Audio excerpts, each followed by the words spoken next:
So hello friends, मेरो नाम चाहिँ सक्षम रिजाल र मैले चाहिँ आज चाहिँ एनबी 12 को 2082 को क्वेसन पेपर केमिस्ट्रीको चाहिँ मैले चाहिँ सोल्युसन लिएर आइसकेको छु हैन। यहाँ टिक लागोमा चाहिँ तिमी ध्यान नदेऊ, म तिमीलाई भनेकोमा चाहिँ ध्यान देऊ है त। MCQ group B group A सबैको सोल्युसन लिएर म आइसकेको छु है त। सो 1 को चाहिँ सिम्पल तिम्रो यो AgNO3 हुन्छ, डी हुन्छ, अनि चाहिँ 2 को चाहिँ तिम्रो बी हुन्छ है, फर्स्ट अर्डर रिएक्सन हुन्छ, अनि चाहिँ 3 को चाहिँ तिम्रो सी नै हुन्छ, अनि 4 को चाहिँ तिम्रो डी हुन्छ है त, 4 को डी हुने भयो, अनि 5 को चाहिँ ए हुन्छ है त, 5 को ठिकै छ, अनि चाहिँ तिम्रो 6 को चाहिँ 7 सम्म नै जान्छ, +7 सम्म नै जान्छ, ठिक छ। 7 को चाहिँ तिम्रो डी हो है त, यसमा कन्फ्युजन भएन, डी हो है त यो त।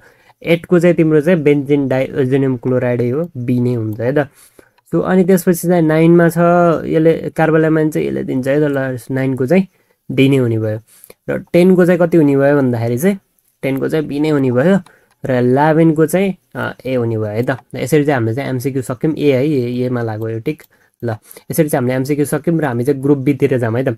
सो ग्रुप बीमा चाहिँ तिमीलाई चाहिँ सुरुमा चाहिँ रेट लबाट सोधेको छ। सो सिम्पल रेट ल भनेको यसरी देखाइदिन सक्छु, अनि चाहिँ रेट अफ डिसएपेरेन्स भनेको चाहिँ 2 इन्टु डिसएपेरेन्स अफ O2 आउँछ, एपेरेन्स अफ O2 आउँछ, त्यो चाहिँ मोल अफ निकालेर चाहिँ तिमीले गर्न सकिहाल्छौ है त। यसमा 0.1 आउँछ, तिमीले चाहिँ टाइम चाहिँ 30 दिएको छ, मोल चाहिँ तिमीले चाहिँ मोल अफ O2 भनेको यहाँ 0.1 आउँछ। ल ठिक छ। अब त्यसपछि चाहिँ हामीलाई चाहिँ यो रेट ल सकिसकेपछि हामीलाई चाहिँ वाट इज यो स्ट्यान्डर्ड हिट अफ फर्मेसन भनेर सोधेको छ, जुन चाहिँ हामीले चाहिँ 25 डिग्री सेल्सियस र 1 एटमोस्फेरिक प्रेसर मेन्टेन गरेपछि हुने फर्मेसन हिट अफ फर्मेसन भन्नुपर्छ। र यसको आन्सर चाहिँ तलको न्युमेरिकलको आन्सर चाहिँ -126 आएको छ है त। सो तिमीले त्यसपछि इएमएफ सिएमएफ निकाल्ने त्यो के अरे इलेक्ट्रोकेमिस्ट्रीबाट चाहिँ यसमा पनि त्यही हो, 298 केल्भिन र 1 m कन्सन्ट्रेसन होइन। अनि चाहिँ यसरी हाल्यो भने चाहिँ अझ यहाँ चाहिँ 1 एटमोस्फेरिक प्रेसर हाल्यो भने चाहिँ त्यो भनेको स्ट्यान्डर्ड इलेक्ट्रोड पोटेन्सियल हो है त। ल अब गाल्भानिक सेल रोटेसन भनेको यो भनेको एनोड हो, यो भनेको क्याथोड हो है त। यसमा कुनै पनि हुने भएन, यहाँ चाहिँ अक्सिडेसन, यहाँ चाहिँ रिडक्सन, यहाँ चाहिँ फुल कम्प्लिट चाहिँ यस्तो खाले हुन्छ होइन, कम्प्लिट रिएक्सन चाहिँ। अनि चाहिँ हाम्रो चाहिँ इएमएफ चाहिँ 1.62 आउँछ है त। ल अब 14मा तिमीलाई चाहिँ सिम्पल खाले सोधेको छ, सिम्पल प्रोप्यानल बन्छ होइन, 21 केसँग सोधेको होला। अनि चाहिँ न्युक्लियोफाइल सब्स्टिट्युसन हुन्छ यसमा चाहिँ होइन, त्यसको पनि सोधेको छ बीमा चाहिँ। सीमा चाहिँ त्यो अल्कोहोलिक केसँग राखेको भए के हुन्छ भने त प्रोपिन फर्म हुन्छ। अनि चाहिँ यो नाइट्रोप्रोपेन चाहिँ कसरी बनाउने भन्दाखेरि चाहिँ सिल्भर नाइट्राइडसँग राखेर हामीले बनाउन सकिन्छ है त। ल अब चाहिँ जाम हामी सिक्वेन्स वाला रिएक्सनमा। सिक्वेन्स वाला रिएक्सनमा मैले तिमीहरूलाई अस्ति गराएको भिडियोमा जस्तै थियो, जस्ट यहाँ चाहिँ पी हाइड्रोक्सीको गराएको थिएँ होइन, पी एमिनो आहा त्यस्तै छ होइन। सो सुरुमा चाहिँ फेनोल हुन्छ, त्यसपछि चाहिँ बेन्जिन हुन्छ होइन, त्यसपछि नाइट्रोबेन्जिन हुन्छ, त्यसपछि एनिलिन हुन्छ, त्यसपछि बेन्जिन डायोजेनियम क्लोराइड हुन्छ, अनि चाहिँ बेन्जिन डायोजेनियम क्लोराइडमा एनिलिन हाल्यो भने पी एमिनो एजोबेन्जिन भन्छ है त। ल अनि चाहिँ तिमीलाई चाहिँ यो एबिसिडी छुट्याउन दिएको छ, जो सुरुको चाहिँ प्रोप्यानोइक एसिड हुन्छ, बी भनेको प्रोप्यानोल क्लोराइड हुन्छ, त्यसपछि प्रोप्यानामाइड हुन्छ, इथालेमाइन हुन्छ र इथानोल हुन्छ है त। लस्कारै ल अनि चाहिँ तिमीलाई चाहिँ यहाँ चाहिँ नेम रिएक्सन्सहरू सोधेको छ, 2,4-DNP टेस्ट जुन चाहिँ यो हो है। ल यो मैले भनिसकेको थिएँ अस्तिको भिडियोमा नै। अनि राइमोटाइमन पनि यो हो, सालिसाल्डेहाइड बनाउनेवाला, विलियमसन सिन्थेसिस पनि इथर बनाउनेवाला, ठिक छ।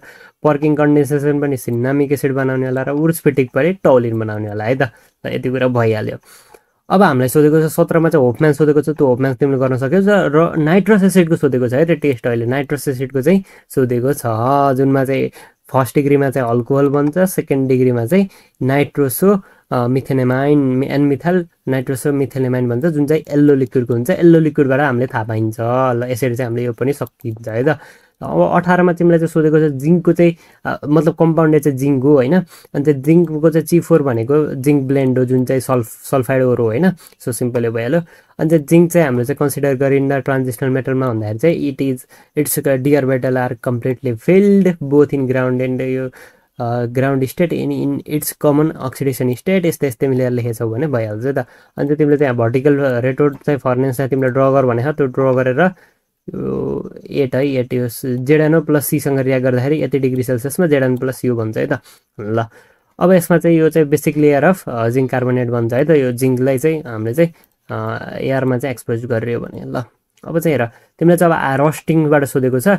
सो रस्टिङबाट चाहिँ तिमीलाई चाहिँ यहाँ चाहिँ केमिस्ट्री अफ रस्टिङ यो इलेक्ट्रोकेमिकल थ्योरी सायद सोधेको छ। सो यही नै हो त इलेक्ट्रोकेमिकल थ्योरी चाहिँ, अनि वाट इज रस्टिङ यही छ है त। ल अब 20 मा चाहिँ तिमीलाई चाहिँ सोधेको छ यसमा चाहिँ n1v1 इक्वल टु n2v2 को रिलेसन सोधेको छ एउटै हो हैन जस्ट यसको ठाउँमा n राख्ने हो यो पहिला पनि सोधिसकेको क्वेशन हो है पास्ट क्वेशन हो ल अब कुन टाइट्रेसन हो भनेर सोधेको छ अक्जालिक एसिड र KMNF को चाहिँ रिडक्स टाइट्रेसन हो अनि इक्विभ्यालेन्ट वेट चाहिँ 31.6 आउने भयो अनि V2 हामीले यो चाहिँ निकाल्नु पर्छ V2 चाहिँ हाम्रो चाहिँ त्यो अक्जालिकको देखा हैन यो भेरिएबल देखा त्यही भएर चाहिँ हामीले चाहिँ एभरेज निकाल्यो एभरेज निकालेर फर्मुला लगाइसकेपछि चाहिँ नर्मालिटी आइहाल्यो है त ल अब चाहिँ हामीलाई चाहिँ सोधेको छ अर्को चाहिँ यहाँ चाहिँ के सोधेको छ भन्दाखेरि चाहिँ टाइट्रेन्ट एन्ड टाइट्रेन्ड भनेर सोधेको छ the solution of known concentration which is kept in burette during titration भनेको टाइट्रेन्ट हो र अर्को चाहिँ टाइट्रेन्ड हो है त ल अब यो चाहिँ तिमीलाई सोधेको छ यो पहिल्यै सोधेको क्वेसन हो यो एप्लिकेसन्सहरू सो यो चाहिँ तिमीले चाहिँ मस्ट लेख्नुपर्छ किनकि 4 मार्क्समा आहा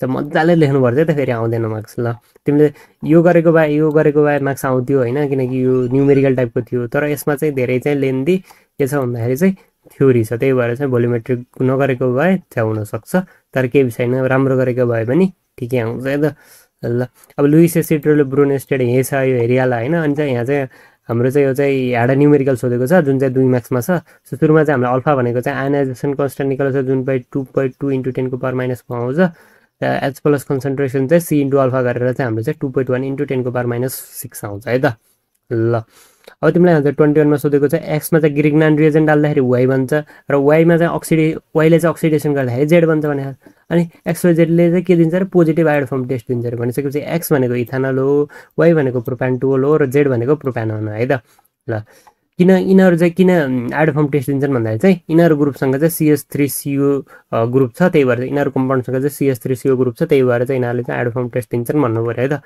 सो अनि चाहिँ त्यसपछि वाइ रियाक्ट विथ रेड यो कसरी स्युडोनाइट्रोल बनाउँछौ भने सो सिम्पल भिक्टर मेयरमा तिमीले पढेको थियो होला नि त स्युडोनाइट्रोल बनाउने त्यही नै हो है त ल अनि चाहिँ यहाँ चाहिँ कसरी त्यो ऊ बनाउँछौ भने के अरे एसेटोन हो कि यो जेड प्रोडक्ट चाहिँ कसरी बनाउँछौ भने त्यो भनेको अक्सिडेसन अफ प्रोपान-2 हो अनि अर्को चाहिँ क्याटालिटिक हाइड्रेसन अफ अल्काइन्सबाट पनि तिमीले बनाउन सक्छौ